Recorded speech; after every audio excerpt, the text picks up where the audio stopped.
একটি কারিগরি বিশ্ববিদ্যালয় প্রতিষ্ঠার মাধ্যমে আমরা এই অঞ্চলের মানুষের ভাগ্যের পরিবর্তন করতে চাই। আমার ঢাকা ৫ আসনের জনগণের প্রতি কৃতজ্ঞতা জানাচ্ছি।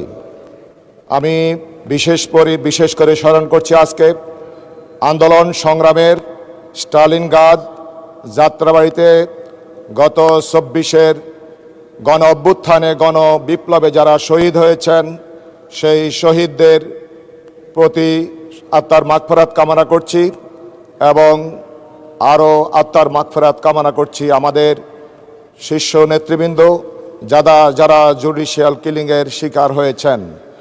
মাননীয় স্পিকার, আমি আপনার মাধ্যমে আজকে মাননীয় শিক্ষামন্ত্রীর দৃষ্টি আকর্ষণ করব। আমাদের যাত্রাবাড়ি ডেমরা ৪১টি জেলার প্রবেশদ্বার, এই অঞ্চলের মানুষ অবহেলিত। এখানে কারিগরি শিক্ষা প্রতিষ্ঠান নেই।